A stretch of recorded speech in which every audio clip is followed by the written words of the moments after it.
근데 성경 말씀을 읽지 않고 갑자기 특송을 하라고 이렇게 부르니 우리 일남전도 회원님들 많이 놀라셨죠. 오늘 말씀 제목이 놀라게 합시다라는 그런 제목이라서 뭐 한 것은 아닌데 의도치 않게 또 맞게 떨어진 것 같습니다. 요즘 보면은 우리들을 놀라게 하는 것들 참 많이 있습니다. 오늘 저는 몇 번을 놀라기도 했는데요.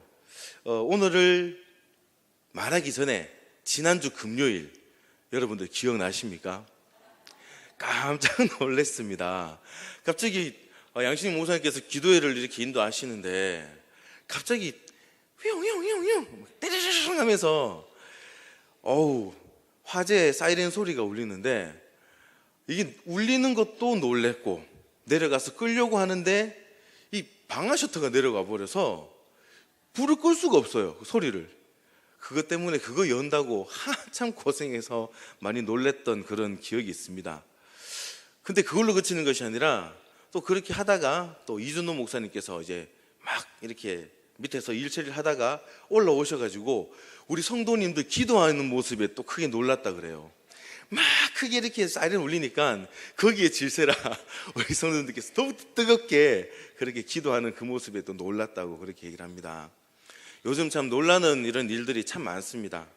오늘 이렇게 시원하게 비가 와서 다행인데 참 어떤 지역은 물난리가 나서 많은 물 때문에 놀라고 어떤 지역은 저렇게 물이 많이 내리고 있는데 여기는 왜 이러나 가뭄 때문에 놀라고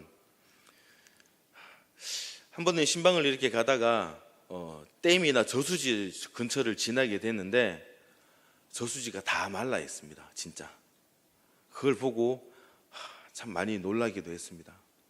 이런 자연 현상을 보고도 놀라기도 하지만 저희 개인적인 어떤 놀랬던 어떤 일을 말씀드리면 제가 요즘 되게 좀 몸이 좀 이렇게 살이 좀 빠지지 않았습니까? 제가 자꾸만 제가 제 몸을 얘기하는 게 혹시나 제가 찌게 되면은 좀 지적해 달라는 의미로 이렇게 제가 얘기합니다. 제가 좀 살이 좀 빠져가지고 정말 놀랬던 게 예전에 장롱 속에 넣어두었던 옷을 꺼내서 입었다는 겁니다. 그 굉장히 놀라운 거예요. 살이 너무 많이 쪄가지고 이거 도저히 못 입는다. 그러면서도 그런 거 있지 않습니까? 이거는 나중에 어차피 또 한번 입을 수도 있을 거야 라는 막연한 기대를 가지면서 장롱 속에 이렇게 탁 넣어뒀는데 대부분은 다 못 입습니다. 그런데 그것을 꺼내어서 입을 수 있었다는 게 저에겐 굉장히 놀라웠던 그런 일이었습니다. 여러분들에게는 놀라운 일들이 어떤 게 있습니까? 여러분들 사시는 그런 삶 가운데에 또 그런 환경 가운데에 여러 가지 놀랄 부분 일들이 많이 있을 겁니다. 성경 말씀에도 보면 놀라운 일들이 많이 기록이 되어 있습니다. 우리가 잘 알고 있는 예수님의 기적들, 예수님의 그 기적 이야기들을 보게 되면은 정말 많이 놀랍습니다. 오병이어 사건, 물고기 2마리와 보리떡 5개로 그 많은 군중을 먹였던 그런 일들 하며 또 폭풍을 잠재우는 그런 일들, 그리고 아픈 사람을 고치시고 안전뱅이를 일으키시고 눈먼 자를 눈뜨게 하시고 그리고 심지어는 죽은 자도 살리셨던 그런 놀라운 이야기들 엄청나게 성경에 많이 있습니다.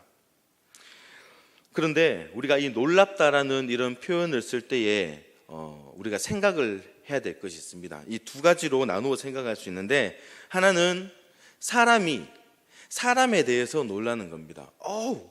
저 사람 정말 대단하네. 저 사람이 그랬단 말이야. 그런 일을 하면서 사람이 사람에게 놀라는 그런 일이 있습니다. 또 하나는 사람이 하나님이 하신 일에 대해서 예수님이 하신 일에 대해서 놀라는 경우가 있습니다. 금방 말씀드렸던 그 예수님의 기적, 이것을 듣고 이것을 보고 말씀을 보고 우리는 많이 놀랍니다. 이것은 금방 말씀드렸던 사람이 하나님, 예수님의 일에 대해서 놀라는 경우가 되겠죠. 그런데 오늘은 이보다 더 놀랄 만한 사실을 발견하게 됩니다. 보통은 우리가 하나님께서 행하셨던 놀라운 일들, 예수님께서 일으키셨던 놀라운 기적들에 대해서 우리가 많이 놀라는데, 하나님에 대해서 놀라는 게 당연한데, 오늘 말씀에는 예수님께서, 주님께서 사람에 대해서 놀란다는 겁니다. 바뀌었어. 우리가 흔히 생각했던 하나님의 일에 대해서 우리는 이렇게 놀랍니다.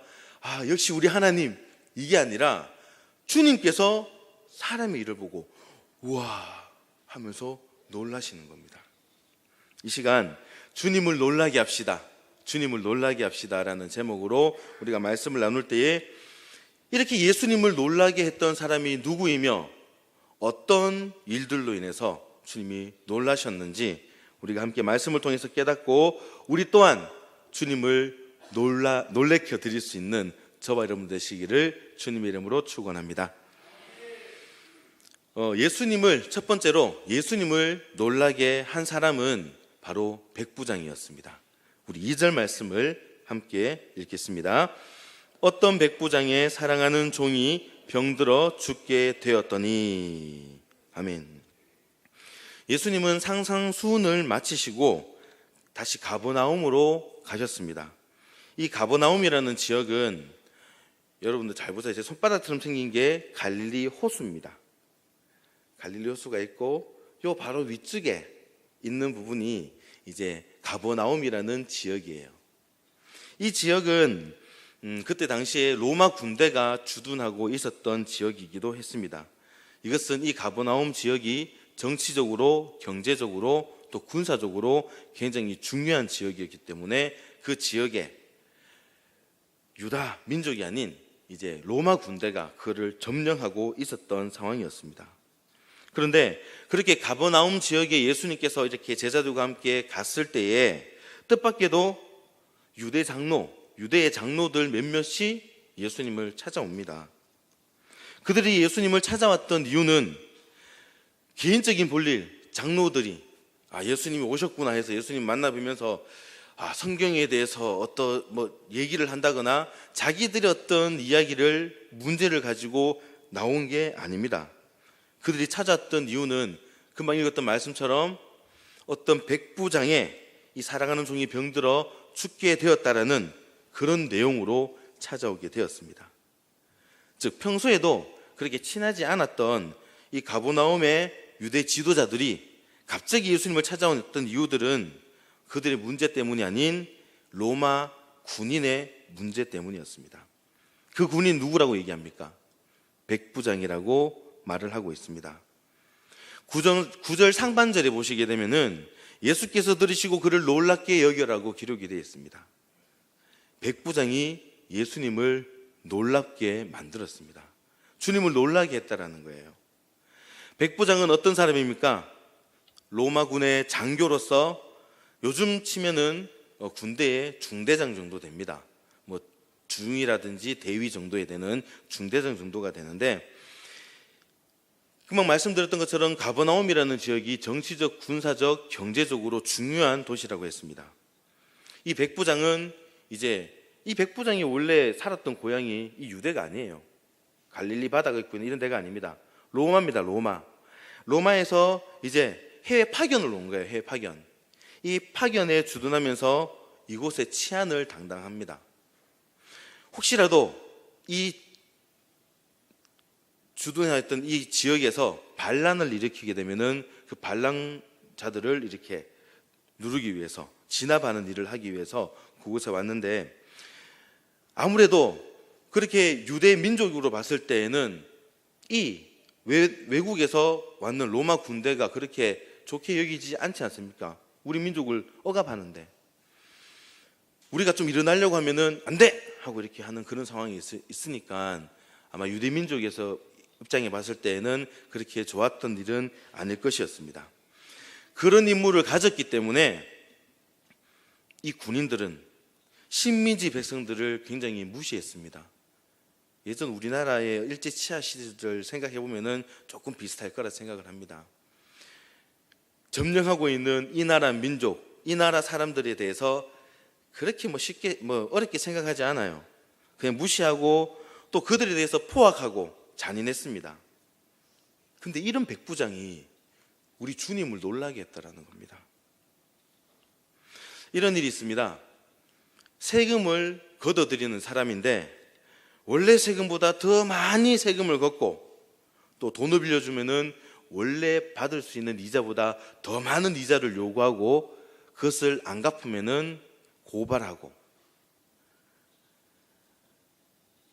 아무튼 온갖 것들을 다 이렇게 빼앗는 이런 사람이 있습니다. 부당하게 이자를 챙겼던 이 사람이 어느 날 갑자기 원래보다 많은 세금을 걷어들이는 것이 아니라 적당하게 걷고, 또 그 전에 많이 빌렸던 그러니까 세금을 부당하게 많이 걷어들였던 부분에 대해서는 다시 나눠주고, 이자를 많이 받았던 것에 대해서는 그보다 몇 배 더 많이 줬다. 어떤 사람이 그랬단 말이에요. 이 사람이 누굽니까? 삭개오입니다. 삭개오. 삭개오가 그전에는 부당하게 이익을 많이 취했지만 어느 순간에 자기가 잘못 받았던 것들은 다 돌려주고 자신의 재산의 절반을 나눠주겠다라고 이렇게 했을 때에 우리는 어떻게 생각을 합니까? 보통 이렇게 하는 일에 대해서도 놀라지만 이 일을 누가 했느냐에 대해서 놀라지 않습니까? 삭개오가 이런 일을 했다라고 했을 때 정말 놀라운 겁니다.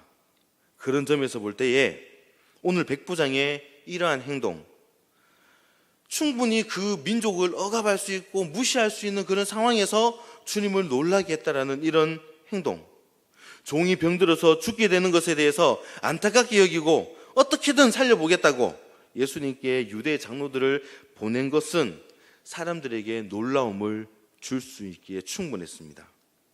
그렇다면 이 백부장의 어떠한 점이 주님을 놀라게 했을까요? 첫 번째로 함께 있습니다. 첫 번째입니다. 그의 사랑에 놀랐습니다. 우리 2절과 3절 말씀을 함께 보겠습니다. 어떤 백부장의 사랑하는 종이 병들어 죽게 되었더니 예수의 소문을 듣고 유대인의 장로 몇 사람을 예수께 보내어 오셔서 그 종을 구해 주시기를 청한지라. 아멘. 해외에 파병된 로마 군의 이 권세는 엄청난 것이었습니다. 파병을 나갔기 때문에 생각보다 많은 월급이 주어졌어요. 요즘 군대 월급이 얼마인지는 확실히 모르지만 중요한 것은 제가 군 생활했을 때 월급은 병장 월급으로 15,000원 정도 받았다는 겁니다. 근데 지금은 한 40만 원 정도 받는다 그래요.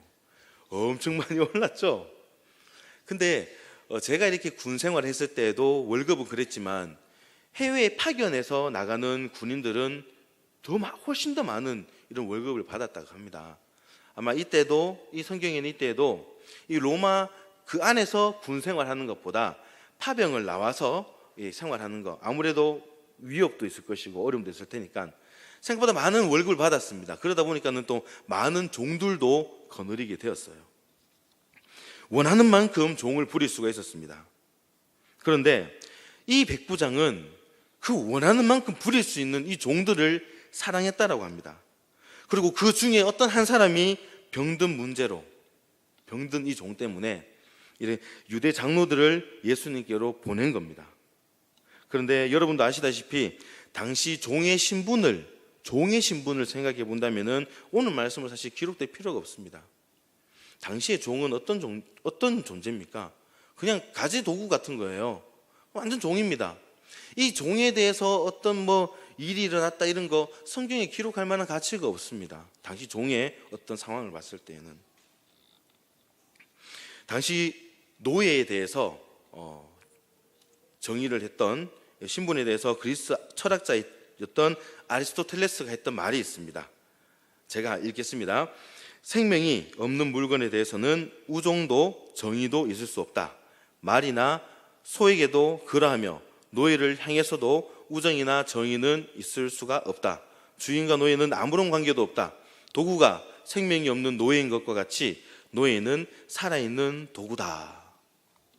이 당시에 이 노예에 대해서 어떻게 받아들이고 있는가를 아리스토텔레스가 이렇게 얘기한 거예요. 모든 사람들은 노예를 물건으로 취급했습니다. 이런 시대에 백부장은 종을 사랑했습니다.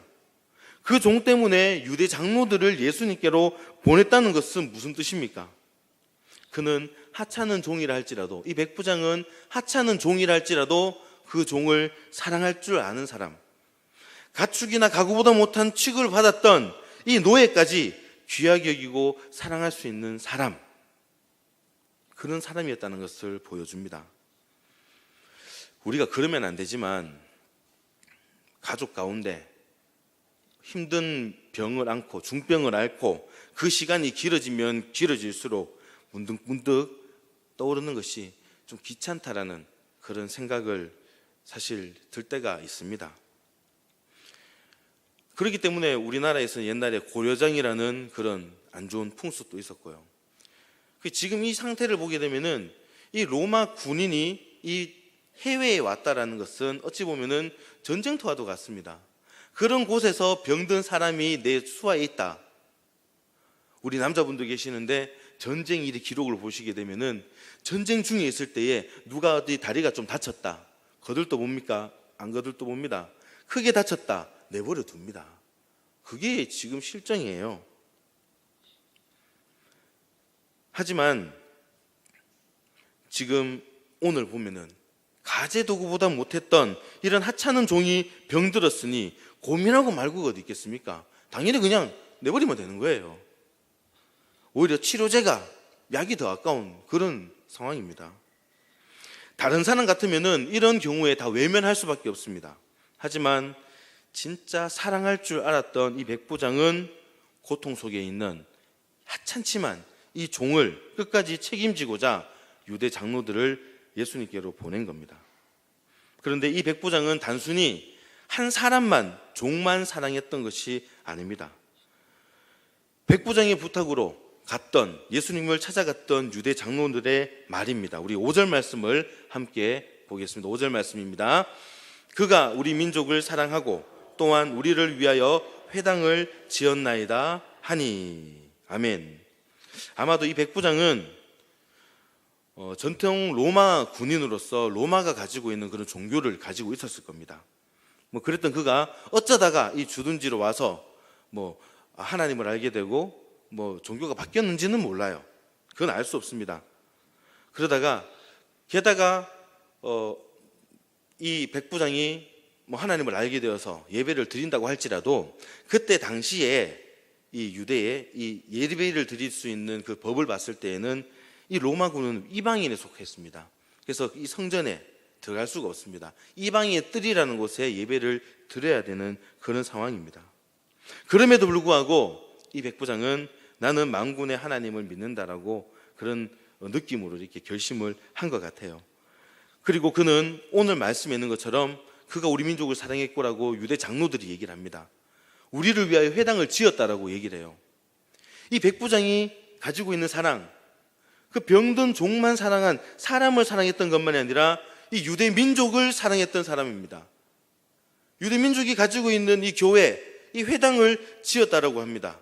그들이 믿고 있는 것들도 다 사랑을 했다라는 거예요. 정말 사랑할 줄 아는 사람이라는 것입니다. 그렇기 때문에 이 유대 장로들이 백부장의 그 말을 받아서 예수님께 다가와서 대변할 수 있을 정도가 되었다라는 겁니다. 우리의 사랑의 범위는 얼마나 될까요? 오늘 백부장의 사랑의 범위는 사람을 넘어서 종교, 그리고 그들이 예배드리는 이 회당까지도, 교회당까지도 사랑을 했습니다. 우리의 사랑의 범위는 얼마나 됩니까? 혹시 내 자신, 내 자녀, 내 가정, 그것으로 끝나지 않았습니까? 우리가 이 땅을 살아갈 때에 정말 사랑해야 될 것이 많이 있습니다. 어떤 사람이 이렇게 얘기를 했어요. 우리 생명이 끝나는 날 하나님 앞에 갈 때에 세 가지를 가지고 간다라고 얘기를 합니다. 하나는 우리 자신입니다. 또 하나는 내가 전도했던 사람이 될 수 있고요. 세 번째로는 사랑의 수고와 사랑의 열매를 가지고 간다라는 겁니다.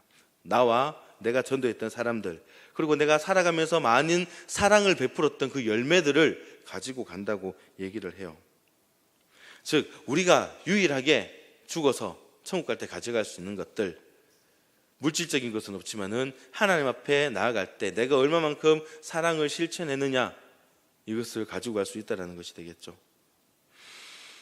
여러분은 생명이 끝나는 그날 주님께로 가져갈 사랑이 어느 정도나 됩니까? 여러분들에게, 나에게 내가 당신의 사랑에 빚졌습니다 라고 그렇게 고백하는 사람이 얼마나 되겠습니까? 우리가 사랑을 실천할 수 있기를 소망합니다.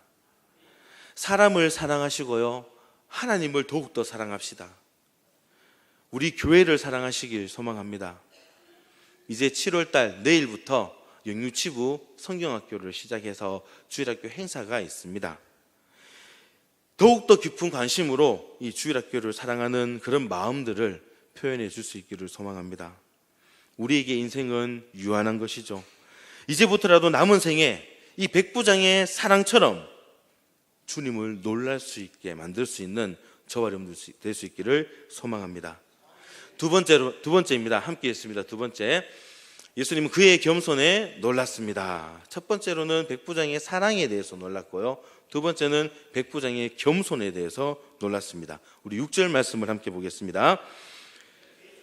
함께 가실새 이에 그의 집이 멀지 아니하여 백부장이 벗들을 보내어 이르되 주여 수고하지 마옵소서, 내 집에 들어오심을 나는 감당하지 못하겠나이다. 아멘.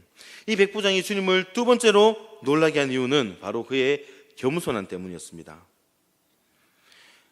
아까도 얘기했지만 당시 식민지에 있던 어떤 한 선생, 백부장이 예수님을 봤을 때 위치는, 예수님은 이 갈릴리, 이 유대 지역, 이 지역이 사람입니다. 랍비입니다. 선생입니다. 로마군이 이 식민지의 어떤 선생을 지켜볼 때 그 시각도 그렇게 대단하게 볼 필요는 없습니다. 그렇게 대단할 필요가 없는 거예요. 따라서 굳이 찾아가서 예수님 만나고 뭐 할 필요는 없는 겁니다. 부르면 되는 거예요. 근데 오늘 본문에 보면은 사실 백부장이 장로들을 보냈어요. 직접 한 건 아닙니다. 그럼 된 거 아닙니까? 백부장이 그 당시 할 만한 행동을 했네 라고 생각을 할 수 있지만, 오늘 말씀을 쭉 보시게 되면은 백부장이 예수님을 깔봤기 때문에 유대 장로들을 보낸 게 아니다라는 것을 알게 됩니다. 보면요, 사실 이 백부장은 예수님을 더욱더 만나고 싶어 했어요. 근데 유대 장로들을 대신 보냈던 이유는 혹시 자신의 권력으로 인해서 이 예수님을 데려왔다라고 생각할 수도 있으니까, 불쾌하게 생각할 수도 있지 않겠습니까? 자신이 예수님과 직접 만나는 것 자체가 어떻게 험악한 그런 분위기, 그렇게 만들 수 있게 되는 그런 상황이 될 수도 있기 때문에 예수님의 입장으로 봤을 때는 무례한 그런 상황이 연출될 수도 있기 때문이 아니었나, 그렇게 생각을 해봅니다. 그래서 장로들이 전한 백부장의 마음이 어땠습니까? 오늘 6절 말씀처럼 주여 수고하지 마십시오, 내 집에 들어오심을 나는 감당하지 못하겠습니다. 그러므로 내가 주께 나가기도 감당하지 못할 줄을 알았나이다 라고 얘기를 하고 있습니다. 오지 말라는 거예요. 괜찮습니다 라고 얘기합니다. 근데 이에 대해서 이 유대 장로들은 또 다른 생각을 가지고 있어요. 유대 장로들의 어떤 생각, 4절 말씀을 함께 보겠습니다. 이에 그들이 예수께 나와 간절히 구하여 이르되 이 일을 하시는 것이 이 사람에게는 합당하나이다. 아멘. 이 말은 뭐냐면은 유대 장로들이 예수님께 나와서 간절히 구하면서 이르되, 지금 백부장이 예수님을 이렇게 만나서 이렇게 얘기를 하고 있는데 그냥 얘기만 하시라고 하는데, 사실은 그게 아니라 직접 예수님께 오시는 것이 맞는 일인 것 같습니다라고 이 유대 장로들이 예수님께 얘기하고 있는 거예요. 백부장이 집으로 직접 가서 도와주는 것이 합당하다라고 얘기를 하고 있습니다. 모두들 그렇게 말하고 있지만 정작 백부장은 아닙니다.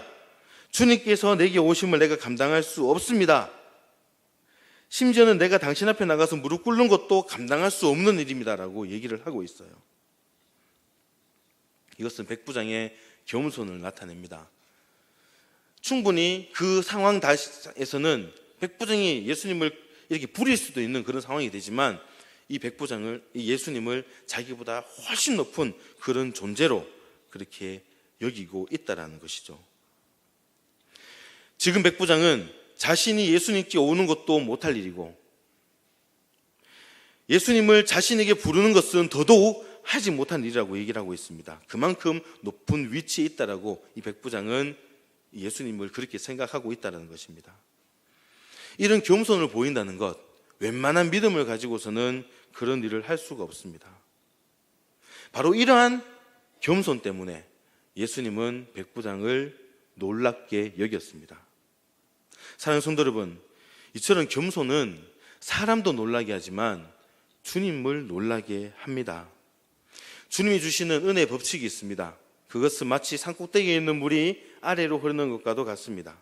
즉 우리 주님의 은혜는 겸손한 심령, 내 자신을 낮게 여기는 이 겸손한 심령을 향해서 은혜가 흘러간다는 거예요.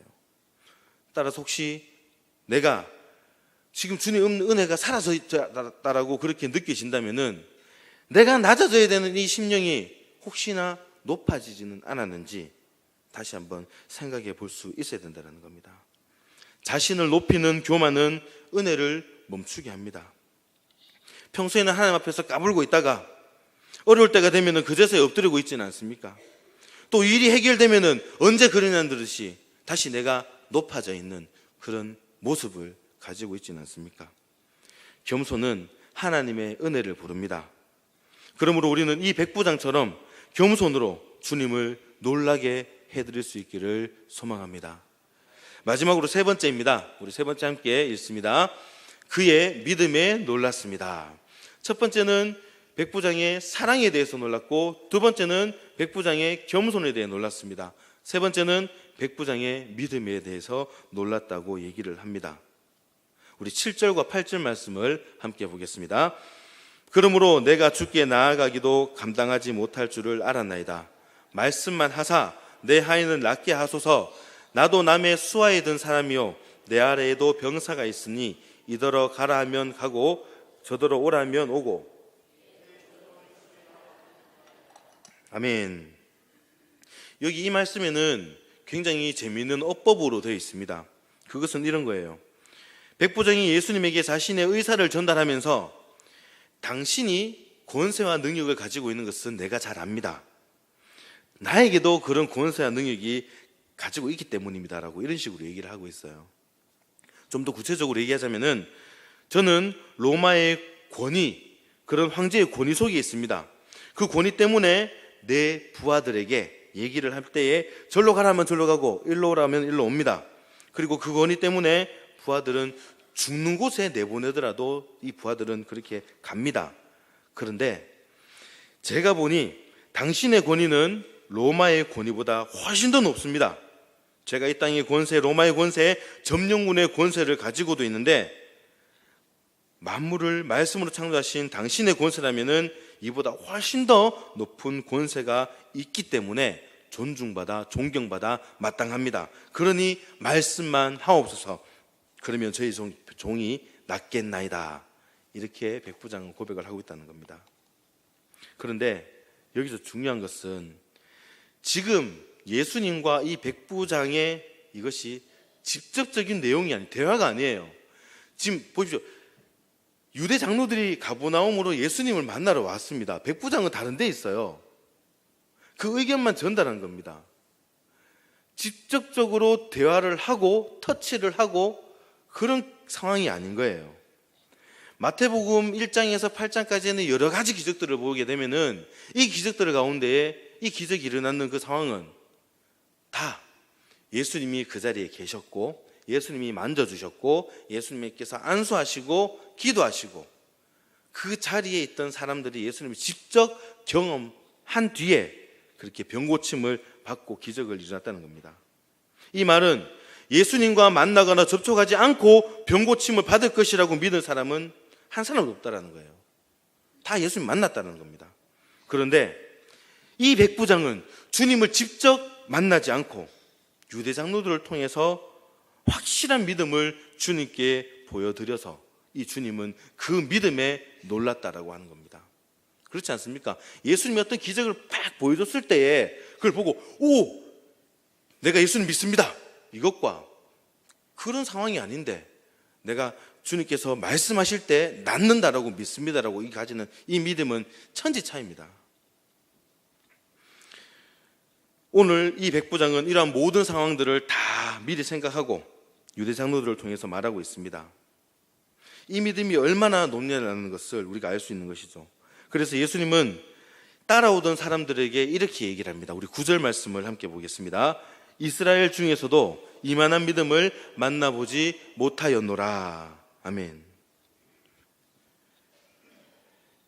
우리는 바로 앞에서 이 백부장이 예수님께서 자신에게 오는 것도, 자신이 예수님께 가는 것도 할 수 없는 일이라고 얘기했습니다. 하나님신 예수님을 감히 오라가라 할 수 없다라는 거예요. 이어서 이 단락 여기에서는 백부장의 믿음을 우리가 바라보게 됩니다. 이 믿음은 어떤 믿음입니까? 예수님의 권세, 예수님의 능력, 이것을 믿기 때문에 예수님을 직접 만나지 않더라도, 굳이 눈으로 보지 않아도, 직접적으로 병든 자에게 말씀하지 않으셔도, 안수하지 않으셔도 된다라는 그런 믿음을 가지고 있다는 겁니다. 이 백부장은 예수님이 누군 줄 알았습니다. 그 권세가 어느 정도인지 알고 있었어요. 그리고 그의 말씀의 능력을 믿었습니다. 그래서 주님 말씀만 하옵소서, 그러면 나을 것입니다라고 말할 수 있었던 것입니다.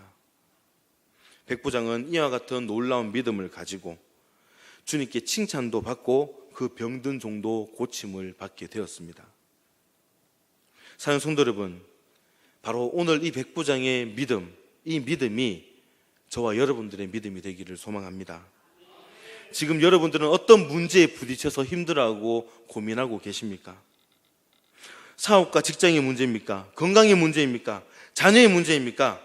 아니면 첫사랑이 사그라든 그런 신앙의 문제입니까? 아니면 또 다른 불가능한 상황에 직면해 있는 그런 문제가 있지는 않습니까? 이 놀라운 믿음을 가질 수 있기를 소망합니다. 굳이 예수님을 바라보지 않아도, 눈으로 보지 않아도, 직접 만나지 않아도, 말씀해 주시지 않아도, 직접 손을 얹어 안수해 주시지 않는다 하더라도 능히 응답하시고 고치시고 변화시키실 줄로 믿을 수 있기를 소망합니다. 예수님을 놀라게 하는 믿음, 예수님을 감동시키는 믿음, 주님의 마음과 능력을 움직이는 그 위대한 믿음의 사람이 될 수 있기를 소망합니다. 그렇게 믿음을 가지고 우리가 사랑으로 주님을 놀랍게 하고, 또 겸손함으로 놀라게 하고, 믿음으로 주님을 놀라게 만들 수 있는 저와 여러분 되시기를 주님의 이름으로 축원합니다.